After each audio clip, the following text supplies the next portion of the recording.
Okay, we are online. Okay.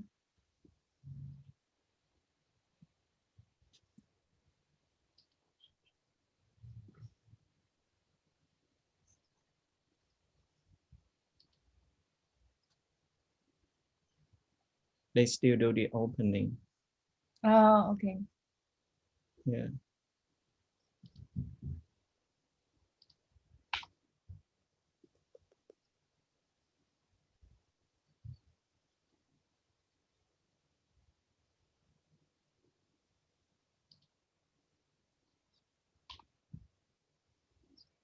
Oh.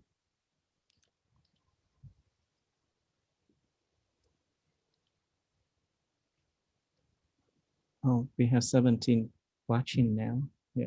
17. Okay. Yes. Yeah. Mary probably gets more people because hers is very practical. Yeah. Let's see.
Yeah, you can see our session.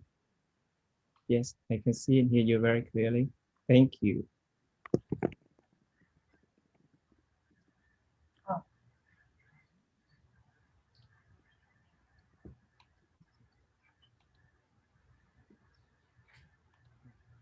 I think that we can start, right? It not, yeah.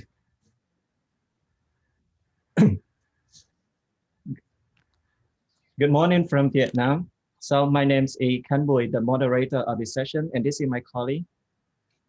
Hello, my name is Trâm Nguyễn. I'm also from Vietnam. Yep.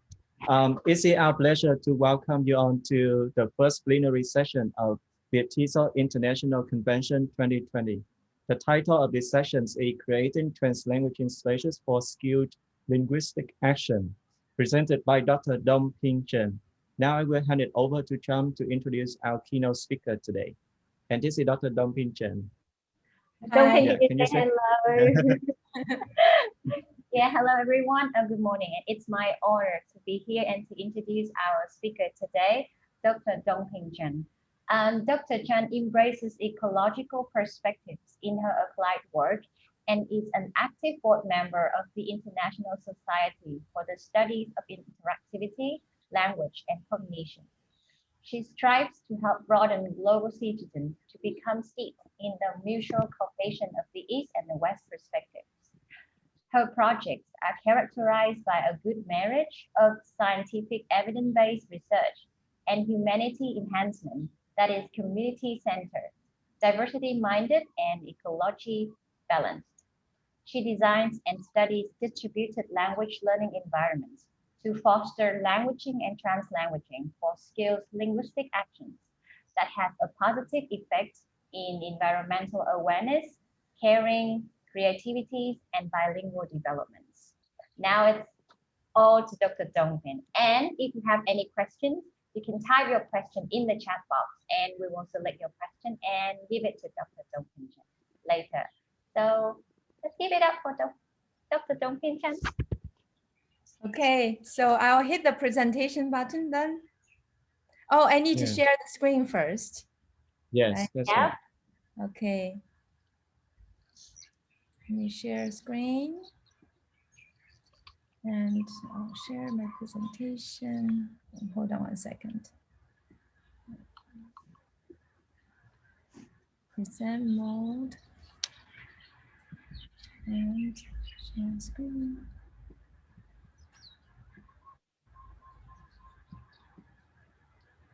How about that? Can you see it? Yeah. Oh, actually, I need to put my microphone on. We just talk about this after all the preparation, right? When things happen all of a sudden, and then we forgot things. And that's very typical. Can you hear me?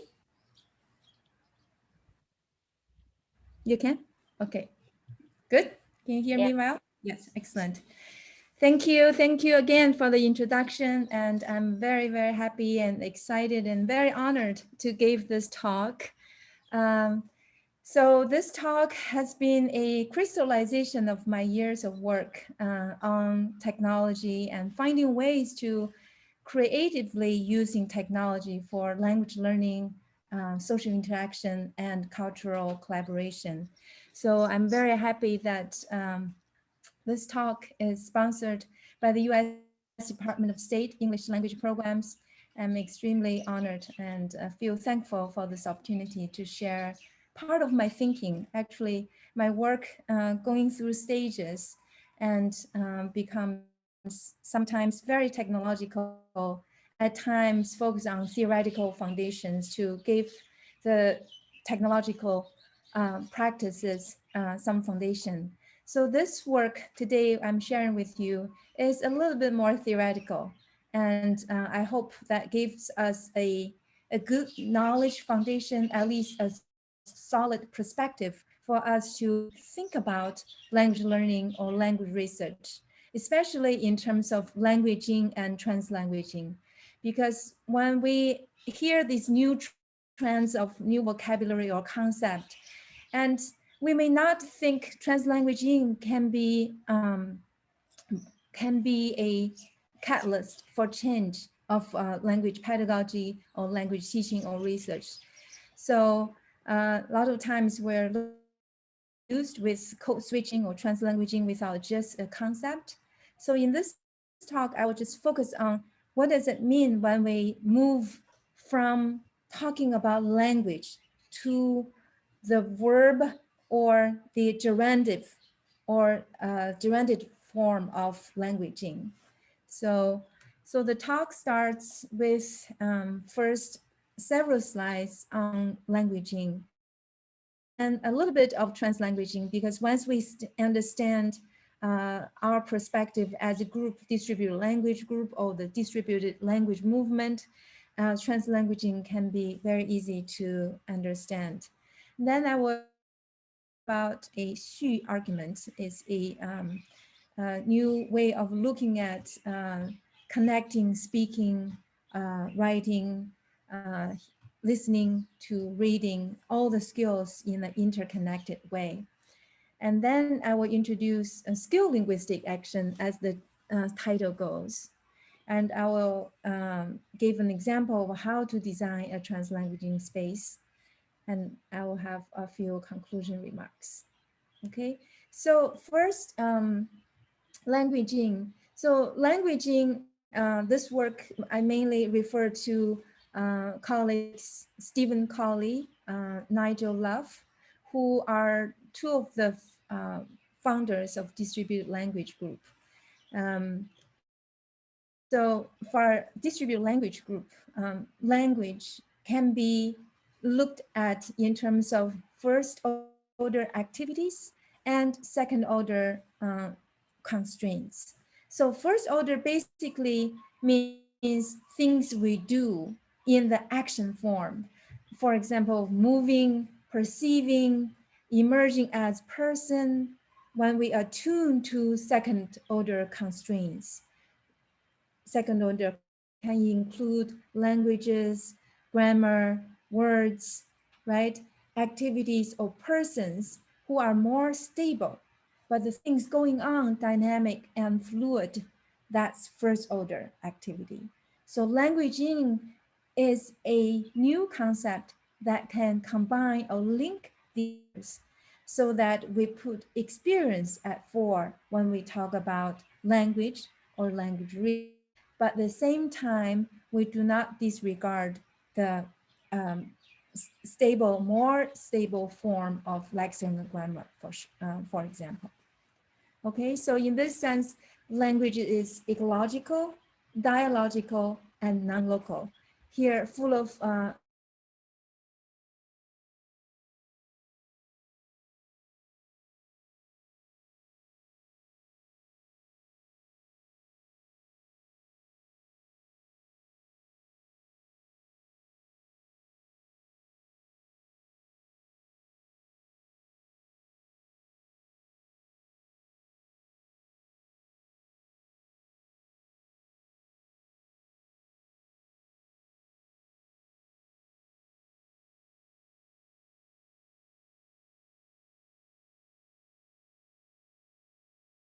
material artifacts. Oh, what happened?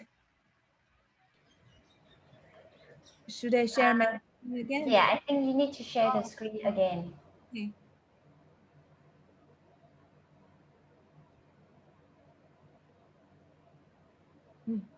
This is blurry. Let me stop sharing. Let's see what happened to this. Okay, here we go.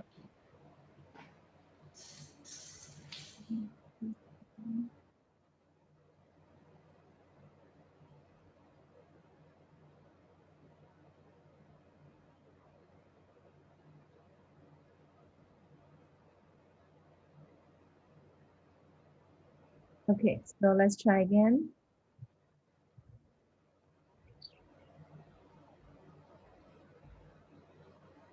Okay,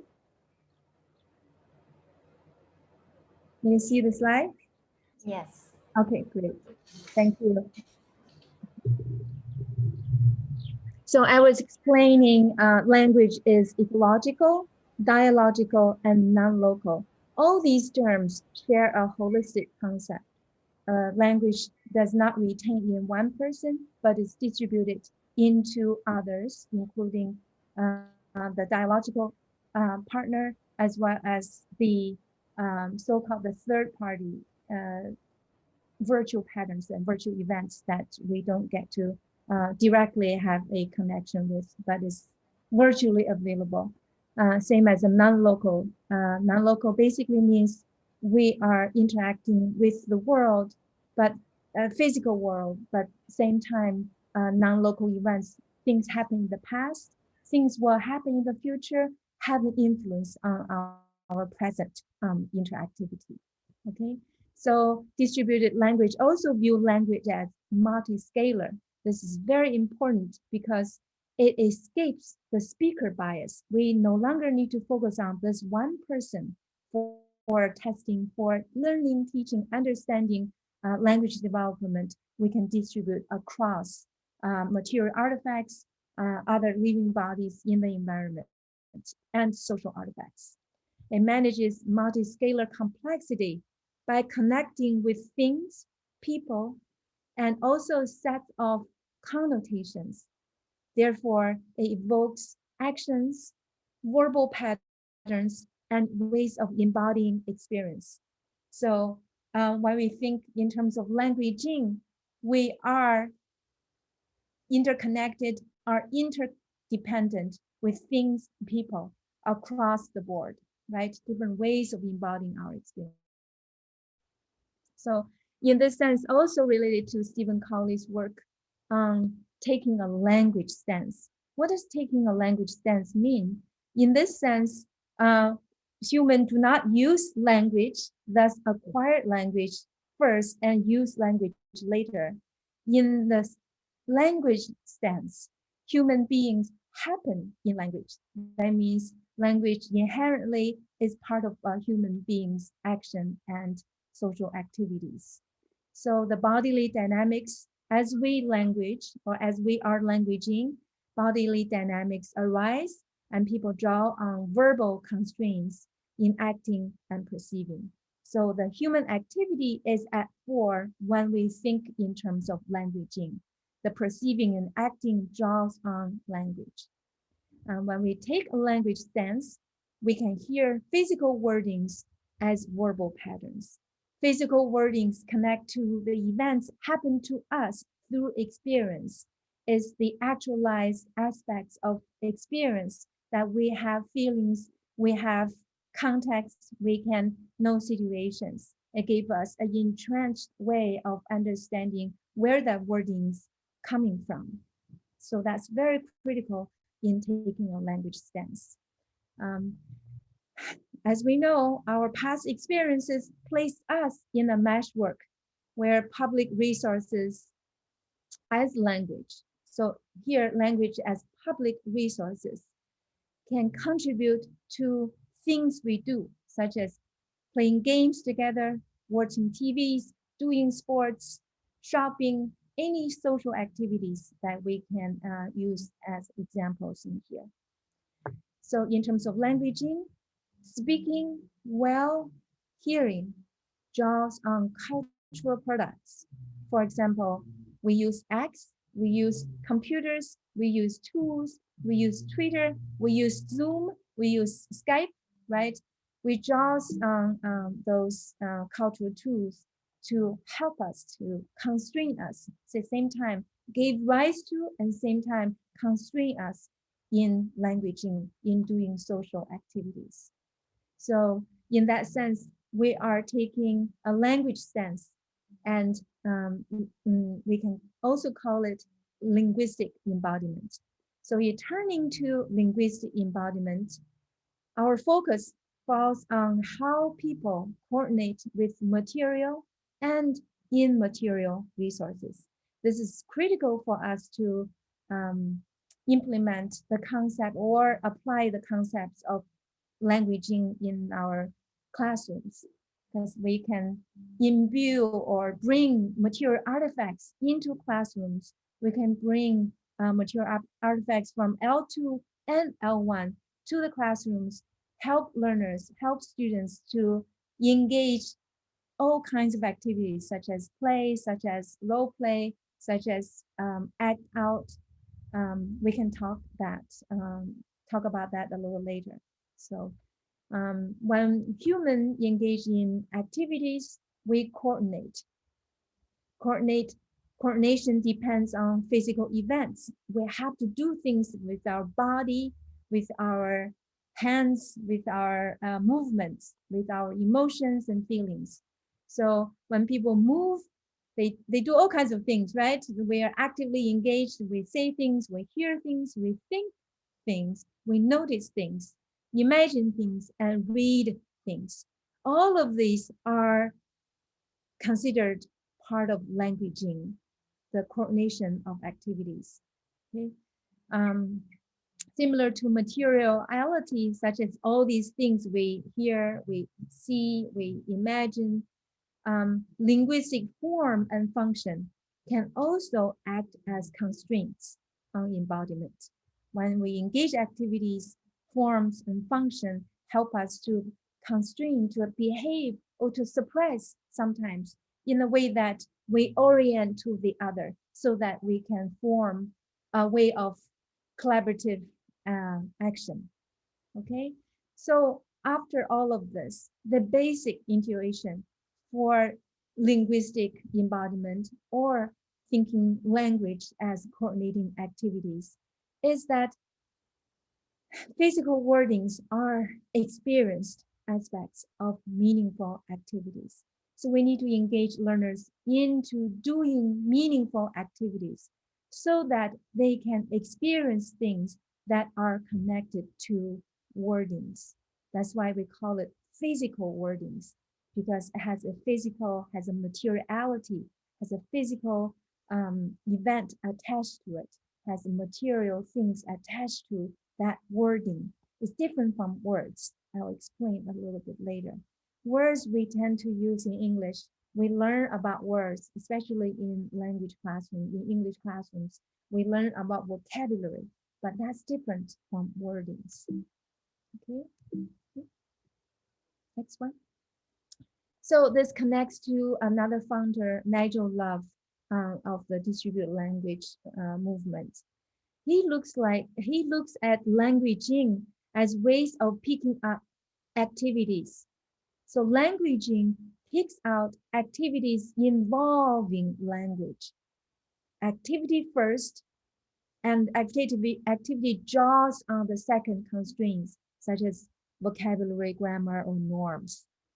So these activities include, languaging activities include speaking, hearing, listening, writing, reading, or singing, or signing, interpreting sign language.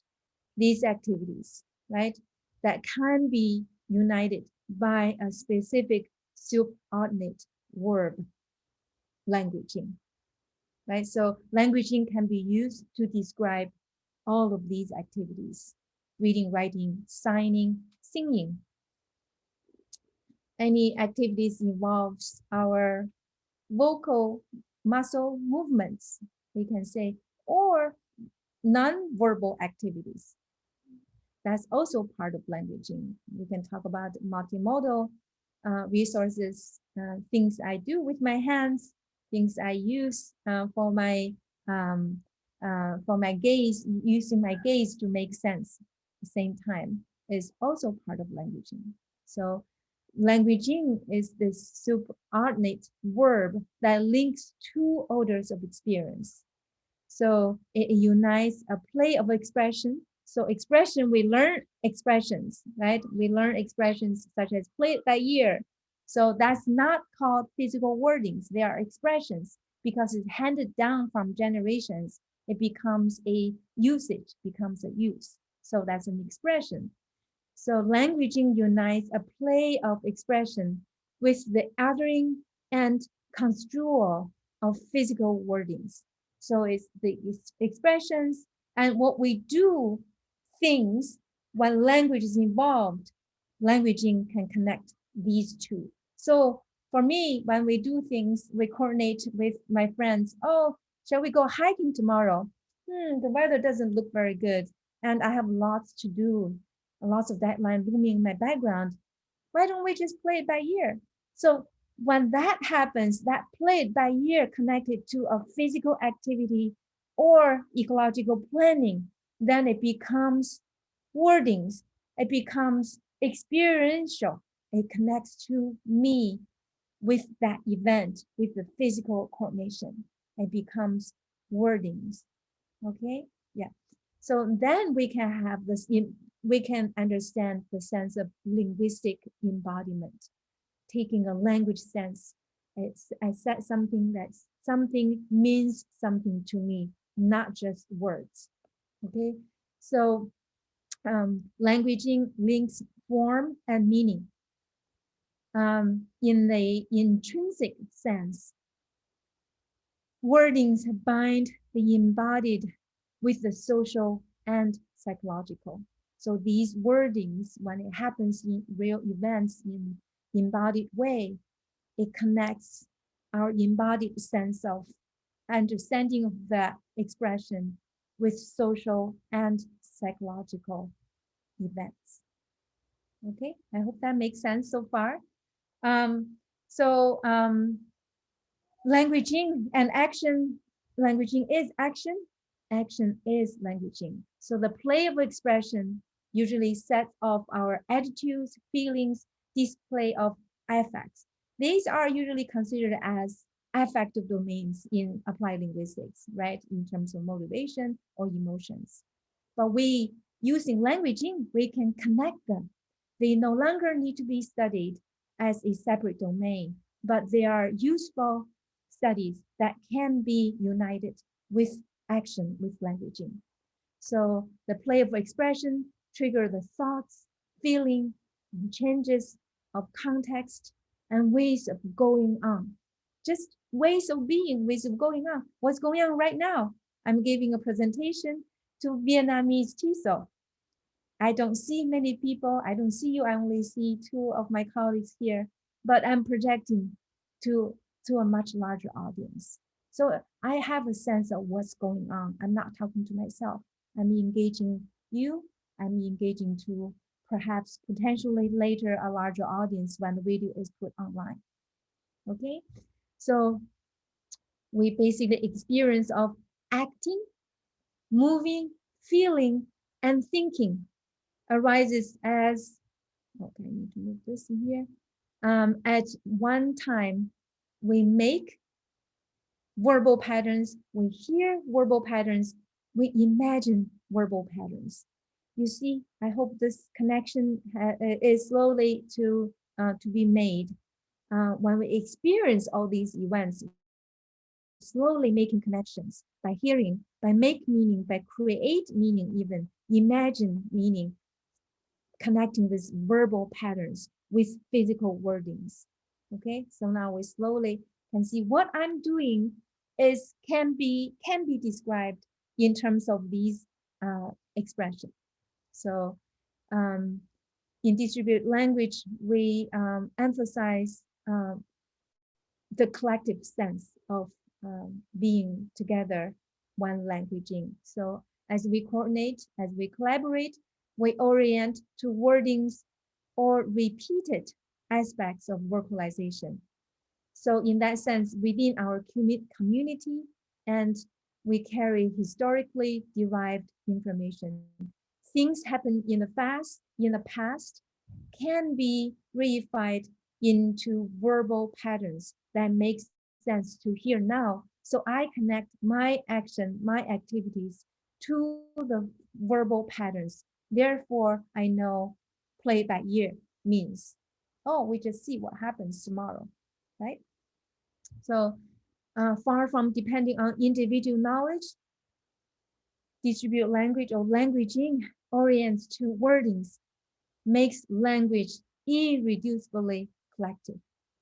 Whether we have a physical interlocutor in front of us or not, is collective. Okay, oops. Next slide. So how does it work for L2 learning? In L2 learning, we can imagine thinking, singing, watching TV, computing, dreaming, all of this. We can consider all of these activities are languaging activities. So instead of focusing on teaching about words or verbal patterns such as lexicon grammar, we can bring the events or activities at fore. So L2 learning is partly repetition, but repetition not repetition, repetition with variation, because human agency kicks in here. We by default, we don't just repeat.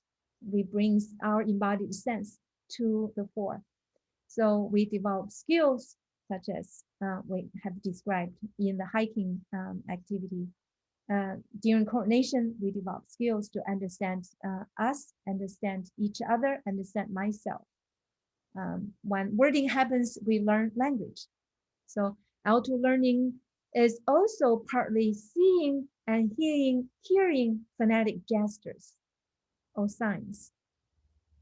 They open up second order domains. So once we hear these different phonetic gestures or seeing them as I'm gesturing, that opens up our history, our norms that make us connected to the physical wordings and verbal patterns. Thus, the words become wordings, right? The words all of a sudden jump to me and has meaning now, not just abstract. All words just means 单词 in Chinese. I don't know what it means in Vietnamese, but you can imagine. So L2 learning also, again, is partly mimetic. Through imitation, later on I talk about creative imitation. Through imitation, we can link vocalizing, listening, interacting, and multimodality to manage our action and identity, right? So we are now holistic. We're not just linear pattern of process language. We do all of these things and gives a strong sense of explanatory power to explain how languaging happens, how language learning can be exemplified in terms of languaging. And in this sense, literacy in action shapes our personal identity as well. Okay, so after all of this, we can easily understand if we think of language learning in terms of languaging, we need to do things, right? We do activities for L2 learners, but the most questions being asked is, but beginner learners, they're not ready. They don't have vocabulary, they don't have grammar, they don't have resources in their brain or cognitive resources to help them to do activities. But now with the concept of translanguaging, we can bring L1 as resources, as semiosis, as a wider linguistic repertoire to help our learners to engage in socially dynamically designed activities. So in that sense, languaging and translanguaging are inherently connected. Most of you familiar with Li Wei, Garcia, and many colleagues, Swain, Kanagaraj work. So I won't going through details to introduce translanguaging. But to me, it's very intuitive once we understand how languaging works. Experience first. Language is looked at as an activity rather than as codes, right? It's no longer processing codes, but immediately engaging multi-scalar activities, social, larger macro social level to very nuanced macro scales of doing cognitive events. Okay, so I like to introduce a concept that's deeply related to these multi-scalar concepts of language as activity, language as connected events. This is by, actually, I wanted to mention that this picture as well as Stephen Collins' picture were taken in 2018 when my University of Hawaii National Foreign Language Resource Center and my department, Second Language Studies, I chaired. So we co-organized the events, Silk 4 events, one of the conferences sponsored, organized by ISUC organization. So Dr. Wang Chuming from China, he was a invited keynote speaker at the event. So I like to bring his theory or an argument or a hypothesis. In Chinese is called xu. Xu means, in literal sense, means to continue, but the connotation of xu has all three meanings of completion, extension, and creation. So you can see, so this picture has two purposes. One is to see what Dr. Wang looks like, and then the other one is the model of xu. So as you see, the scale, the traditional skills that we tend to separate them are putting together. Listening can be connected with speaking, writing, translating, and reading can be continued or completed or created by speaking, writing, and translation. This model is put forward by input and output. For me, I like to put it as a ecological way. So I would like to use this for input. I like to use affordances. So affordances basically means action potentials, right?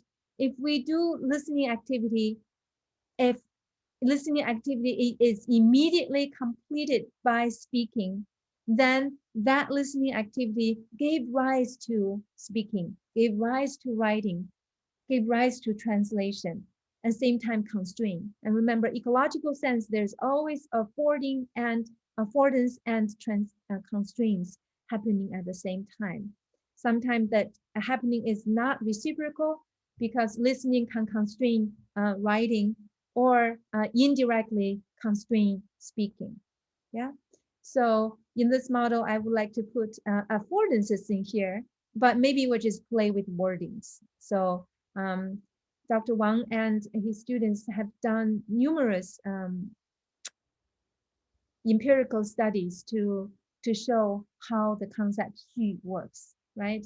So quickly, typical xu, the CEC, completion, extension, and creativity, occurs in dialogue where the interlocutors complete and extend each other's speech creatively and in questions and answers. This is very familiar, right? So this is a very familiar language that we use in applied linguistics.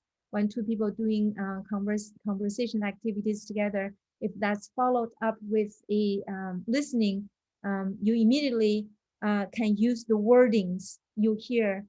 And if that is connected to physical doing an activity, will become skilled linguistic action. I'll explain a little later on. But at this level, it's still considered usage-based, as Dr. Wang rightly claimed, is usage-based approach. So I don't know how much time I have. I have to be careful. I have how much time? Like 5 minutes, maybe. Yeah. So I like to save more time for questions and answers. So I think the concept here is very apparent, right? So you can see this is just one example of their studies. Numerous studies have evidenced how xu works, and the comparative studies show the students in the xu group did much better.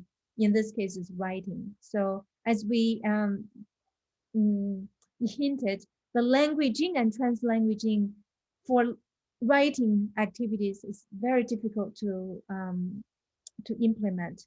But using the concept of xu, we can connect reading to immediately engage in reading, in writing, and even talking, dialogue. One of my colleagues here in Hawaii, University of Hawaii, Bessie Gilliland, talk about talking about writing, like that can be connected to immediate writing. So, so this example, I used Second Life at the time, 2009, very popular. Most universities, higher education has their island. So I created, with the help of Michigan State University at Confucius Institute, we created Second Life Island. So this is where actions happened, language can be experienced as wordings that start to make sense for them, and then take actions right away. So they use wordings to take or create a language stance. So language means something when they act. I don't have time to go into details, but here's an research that if you're interested, you can look up, okay? So as they do games, the games demand, the game mechanism demands the use of language stance, right? So they use clues and reach agreement, and they do problem solving. But it's not just problem solving. During the process of problem solving, the activities shapes expertise, also draws on caring for others. And that's where that's one of the activities we call skilled linguistic action. So it's not just linguistic or not just cognitive, but there are social dimensions, values realizing, caring for each other's, helping each other's are part of the skilled linguistic action. So basically it's pragmatics plus human becoming, right? It's not just linguistic pragmatics, but human becoming. Okay, so we just finished this paper in collaboration with Stephen Colley and my PhD students, Michelle Nuasa. We compared the current literature in terms of multi-scalar coordination. So Through our extensive literature review, our usage-based approach, SLA, task-based learning, project-based learning, can all cultivate a sense of usage-based, basically statistical learning. So we, by default as humans, we learn by patterns. We recognize verbal patterns. If we design in such a way for L2, then we can purposely cultivate L2 development. And in games, in social media, the environment provides resources or affordances for skillful action, the actions that make them legitimate part of the members, for example, in Reddit. But skilled linguistic action is missing so far. So that's where we propose skilled linguistic action. So in skilled linguistic action, the existing models still here, but we add skilled linguistic action. They are interdependent. They are between them, not necessarily reciprocal, but they gave rise, for example, skilled linguistic actions gave rise to skillful action, and thus gave rise to statistical learning. And then you can come back to this cycling. Then you have the whole thing, right? So skilled linguistic action much can be gained from concepts, much can be gained from skilled linguistic action. We can get learners to act as observers who can identify patterns, can repeat, can do creative imitations, can take perspectives, and use all of these to build their expertise, build their agency, so that they can be in L1 and L2, both, I would say, becoming, not competency per se, because it's involved their lived being and lived sense of self. So, and this is very parallel to many of our colleagues' work, learning in the wild, and skilled linguistic action can be nurtured by engaging with people in rich environments. And but these are different, right? They're not just linguistic action, it's whole body embodied coordination in physical events. Okay. So to show you a skillful action, I can show you an example quickly. So this is me and my master, my Taiji master. He's teaching me pushing hands.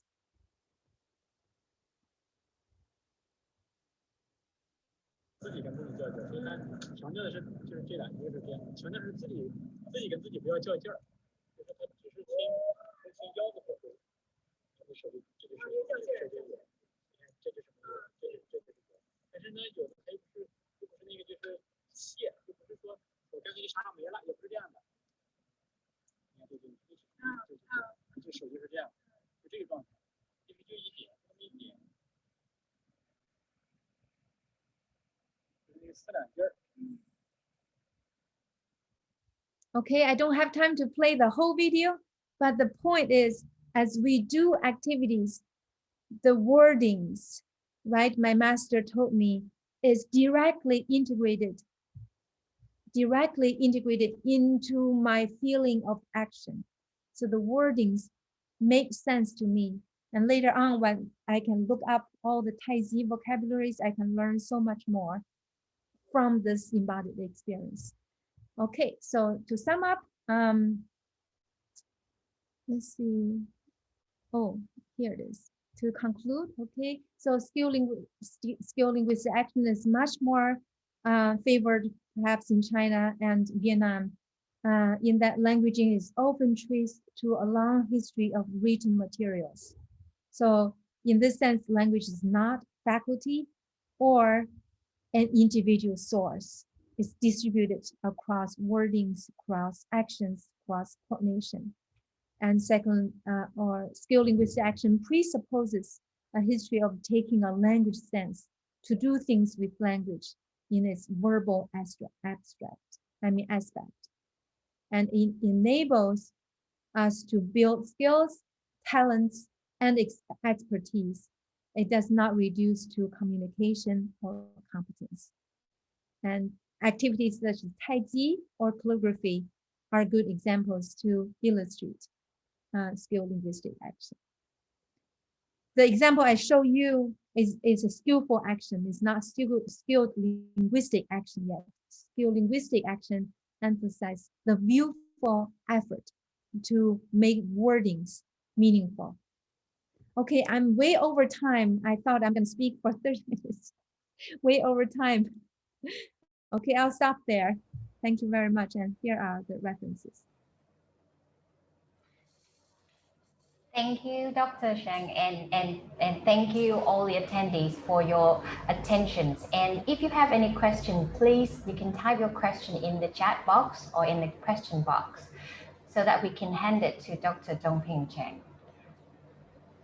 Yeah, thank you, John, and thank you, Dr. Chen, for a wonderful presentation. It's very interesting, and I received a lot of good comments in the chat box, and we have some questions here.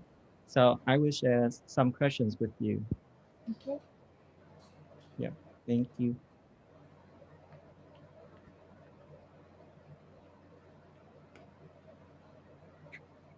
I was so into it, I didn't see the chat box. I'm sorry. That's fine. Yeah. So Dr. Chen, I think that we have like 5 minutes left, or I think that maybe 2 questions enough. Yeah. So Okay. this is the first questions. What's the difference between language and languaging?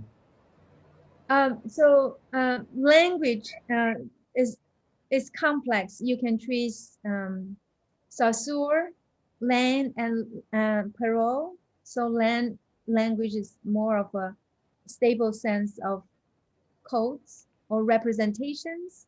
So more stable, more of a representation. But languaging is an activity. Languaging is any experiences that related to wordings, related to things we do that have a sense of language in it. So for example, thinking or reading and writing, but it's an activity. It's what we do here now. When you coordinate events, when children play dance or doing calligraphy, doing activities together, they use language to help them to think, to coordinate, to ask, hey, what do you think? Oh, I think black color looks better than red in there. So in that sense, languaging is dynamic, is fluid, is multi-scalar. It involves our senses, involves our cognitive systems, and involves material artifacts.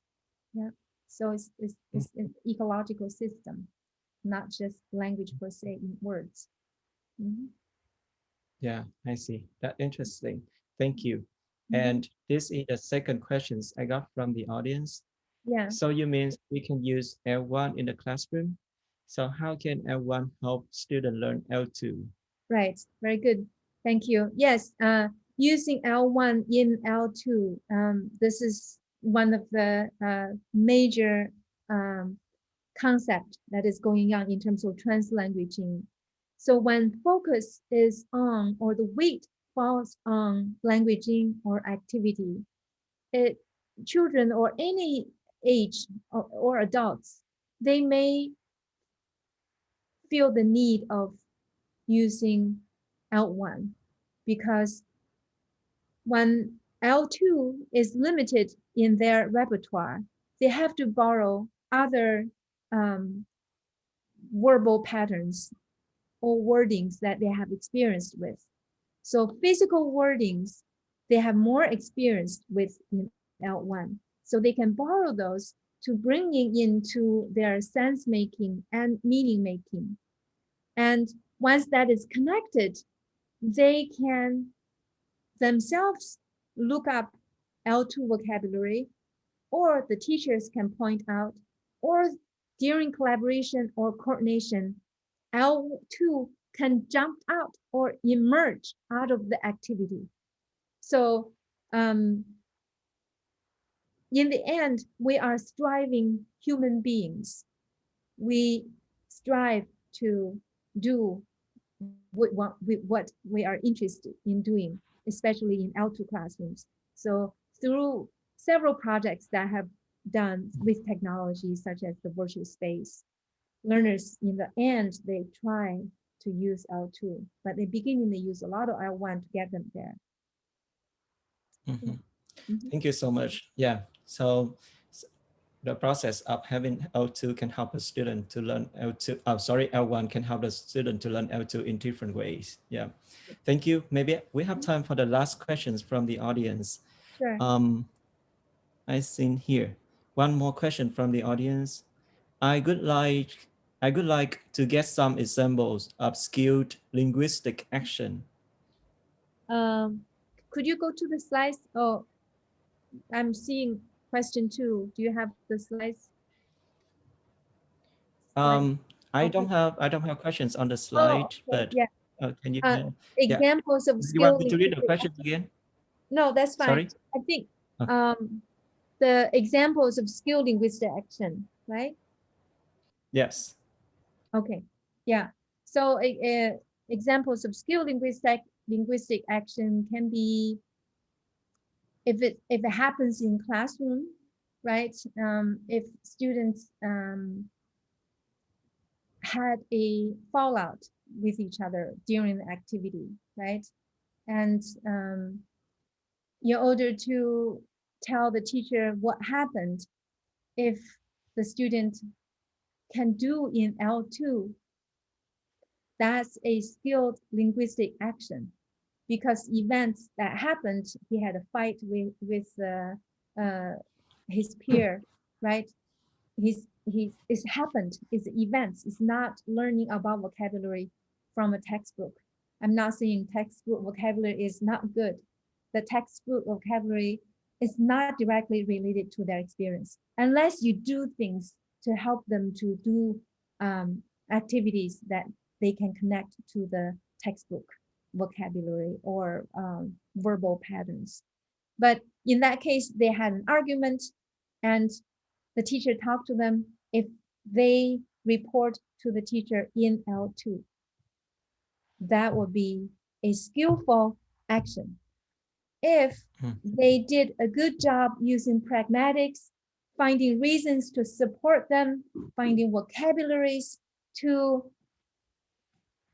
convince the teacher, it's my fault, I'm sorry, I should be more compassionate about my classmates.